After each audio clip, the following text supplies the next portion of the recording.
Hello friends, welcome back to my YouTube channel Adnan knowledge hub.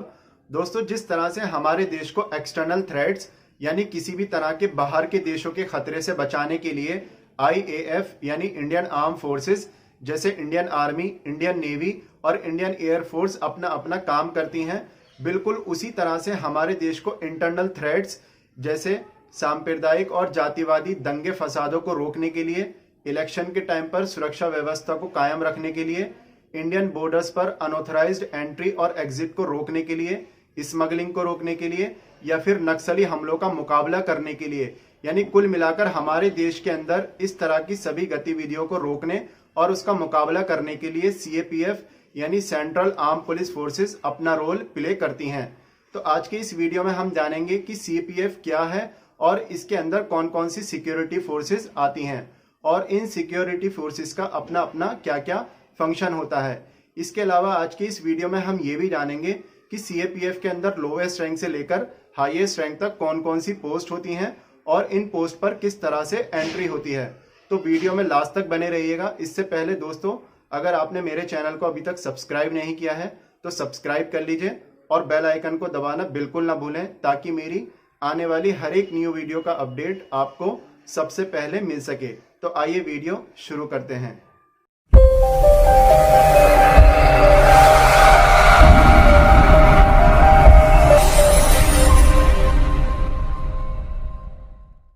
दोस्तों, CAPF यानी central arm police forces के अंदर 5 security forces आती हैं।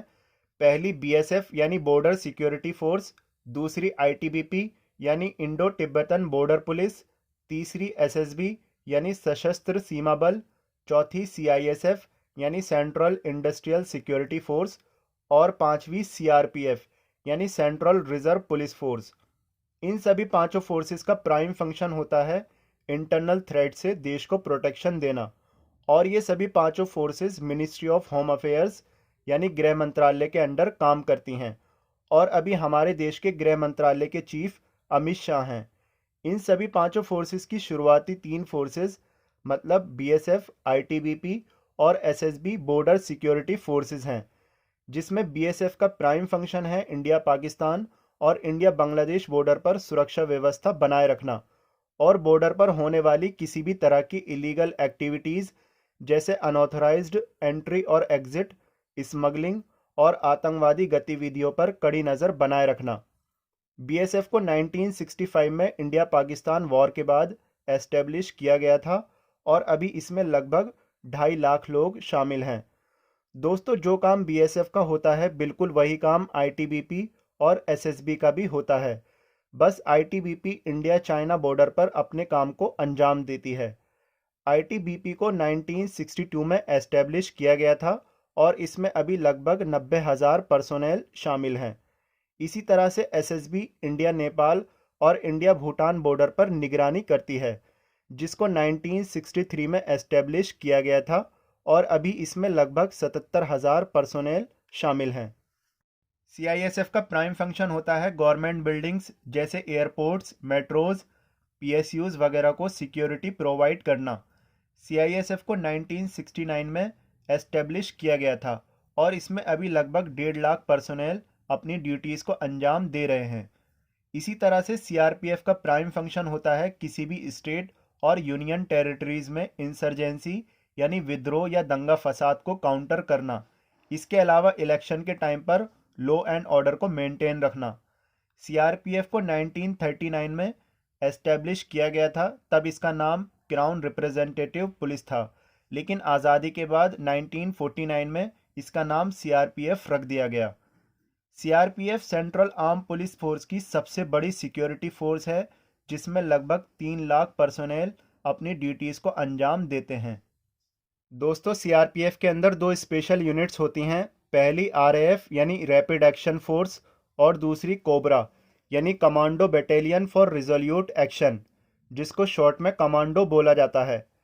आरएएफ का इस्तेमाल फौरन एक्शन लेने के लिए किया जाता है किसी भी तरह के सांप्रदायिक दंगों, जातिवादी दंगों या फिर उग्र आंदोलन से निपटने के लिए।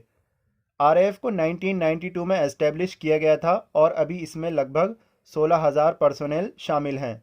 इसी तरह से कोबरा इन शॉर्ट कमांडो का इस्तेमाल ख़ास तौर से जंगलों के एरिया में नक्सली हमलों से निपटने के लिए किया जाता है, इसलिए इसको जंगल वॉरियर्स के नाम से भी जाना जाता है। कोबरा को 2008 में एस्टेब्लिश किया गया था और अभी इसमें लगभग 10,000 पर्सोनेल शामिल हैं। यहाँ पर ध्यान देने वाली बात यह है कि सीआईएसएफ और सीआरपीएफ के जवानों का इस्तेमाल वीआईपीज़ की प्रोटेक्शन के लिए भी किया जाता है। दोस्तों, इन सभी सिक्योरिटी फोर्सेस में ज्वाइन होने के लिए अलग अलग एग्ज़ाम्स नहीं होते हैं, बल्कि यूपीएससी और एसएससी द्वारा सीएपीएफ यानी सेंट्रल आर्म पुलिस फोर्सेस के लिए एग्ज़ाम कंडक्ट कराया जाता है, जिसमें कैंडिडेट खुद अपनी प्रेफरेंस सेलेक्ट करते हैं कि उसको किस सिक्योरिटी फोर्स में जाना है, जैसे बीएसएफ, आईटीबीपी, एसएसबी में या फिर सीआईएसएफ और सीआरपीएफ में। दोस्तों, सीएपीएफ में 3 तरह से एंट्री होती है और 3 तरह के ही ऑफिसर्स होते हैं। जैसे पहले कमीशन्ड ऑफिसर्स, जिसको गजेटेड ऑफिसर्स भी बोला जाता है, दूसरे सबऑर्डिनेट ऑफिसर्स और तीसरे अदर रैंक ऑफिसर्स। आइए सबसे पहले जानते हैं अदर रैंक ऑफिसर्स की रैंक के बारे में। अदर रैंक ऑफिसर्स की शुरुआती या सबसे छोटी रैंक होती है कांस्टेबल। इसकी पहचान के लिए कांस्टेबल के शोल्डर पर कोई भी बैज या स्लीव पर कोई भी स्ट्रिप नहीं लगी होती है, बल्कि सिर्फ सादी ड्रेस होती है जिसमें शोल्डर पर एक सादा पैच लगा होता है, जैसा कि आप स्क्रीन पर देख पा रहे हैं। इस पोस्ट के लिए एसएससी यानी स्टाफ सिलेक्शन कमीशन द्वारा डायरेक्ट एग्ज़ाम कंडक्ट कराया जाता है। अदर रैंक ऑफिसर्स की सेकंड रैंक होती है सीनियर कांस्टेबल। इसकी पहचान के लिए सीनियर कांस्टेबल की स्लीव पर 2 रेड कलर की शेवरन लगी होती हैं और इस पोस्ट पर प्रमोशन के थ्रू पहुंचा जाता है। अदर रैंक ऑफिसर्स की थर्ड रैंक होती है हेड कांस्टेबल। हेड कांस्टेबल की वर्दी पर 2 की जगह 3 शेवरन लगी होती हैं और इस पोस्ट पर भी प्रमोशन के थ्रू पहुंचा जाता है। आइए अब समझते हैं सबऑर्डिनेट ऑफिसर्स की रैंक के बारे में। सबऑर्डिनेट ऑफिसर्स की सबसे छोटी या शुरुआती रैंक होती है असिस्टेंट सब इंस्पेक्टर। इसकी पहचान के लिए असिस्टेंट सब इंस्पेक्टर के शोल्डर पर एक स्टार और 2 स्ट्रिप्स, एक रेड कलर की और एक ब्लू कलर की लगी होती हैं। इस पोस्ट पर भी हेड कांस्टेबल एक्सपीरियंस के बाद प्रमोट होकर नियुक्त किए जाते हैं। सबऑर्डिनेट ऑफिसर्स की सेकंड रैंक होती है सब इंस्पेक्टर।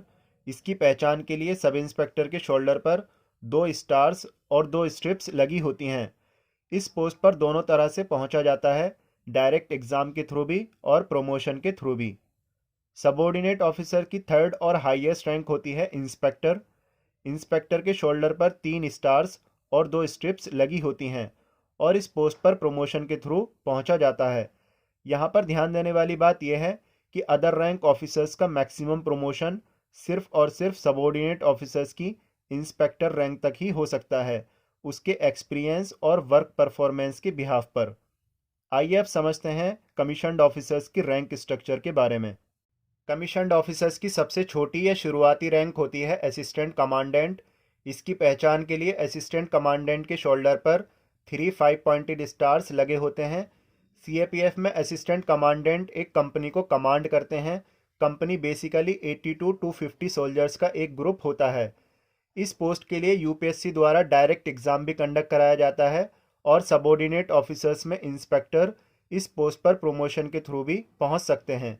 यहाँ पर ध्यान देने वाली बात यह है कि सीएपीएफ में इंस्पेक्टर के शोल्डर पर 3 स्टार्स के साथ साथ 2 स्ट्रिप भी लगी होती हैं, जबकि असिस्टेंट कमांडेंट के शोल्डर पर सिर्फ और सिर्फ 3 स्टार्स लगे होते हैं। कमीशन्ड ऑफिसर्स की सेकंड रैंक होती है डेप्यूटी कमांडेंट। इसकी पहचान के लिए डेप्यूटी कमांडेंट के शोल्डर पर एक नेशनल एम्बलम लगा होता है। इस पोस्ट पर असिस्टेंट कमांडेंट लगभग 5 साल की सर्विस पूरी करने के बाद प्रमोट होकर नियुक्त किए जाते हैं। कमीशन्ड ऑफिसर्स की थर्ड रैंक होती है सेकंड इन कमांडेंट, जिसको शॉर्ट में 2IC बोला जाता है। इसकी पहचान के लिए 2IC के शोल्डर पर एक नेशनल एम्बलम के साथ साथ एक स्टार भी लगा होता है। इस पोस्ट पर अराउंड 10 साल की कमीशन्ड सर्विस पूरी करने के बाद पहुंचा जाता है। कमीशन्ड ऑफिसर्स की फोर्थ रैंक होती है कमांडेंट।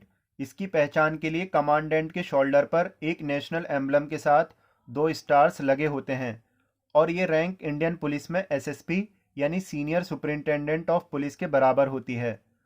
सीएपीएफ में कमांडेंट एक बटालियन को कमांड करते हैं और एक बटालियन में अराउंड 5 to 7 कंपनीज होती हैं और इस पोस्ट पर अराउंड 15 साल की कमीशन्ड सर्विस पूरी होने के बाद पहुंचा जाता है। यहाँ पर ध्यान देने वाली बात यह है कि सीएपीएफ की ब्रांच सीआरपीएफ में 2IC को कमांडेंट और कमांडेंट को सीनियर कमांडेंट बोला जाता है। कमीशन्ड ऑफिसर्स की 5th रैंक होती है डीआईजी यानी डेप्यूटी इंस्पेक्टर जनरल। इसकी पहचान के लिए डीआईजी के शोल्डर पर एक नेशनल एम्बलम और 3 स्टार्स ट्रायंगुलर फॉर्म में लगे होते हैं। यहाँ पर ध्यान देने वाली बात यह है कि सीएपीएफ में डीआईजी रैंक से ही आईपीएस ऑफिसर्स का डायरेक्ट डेप्यूटेशन शुरू होता है, यानी डायरेक्ट नियुक्ति शुरू होती है, जिसमें 25% डीआईजी की पोस्ट आईपीएस ऑफिसर्स के लिए रिजर्व होती है, जबकि 75% डीआईजी की पोस्ट पर डिपार्टमेंट से ही प्रमोशन होता है। कमीशन्ड ऑफिसर्स की 6th रैंक होती है आईजी यानी इंस्पेक्टर जनरल। इसकी पहचान के लिए आईजी के शोल्डर पर एक स्टार के साथ एक सैबर और एक बैटन क्रॉस फॉर्म में लगे होते हैं।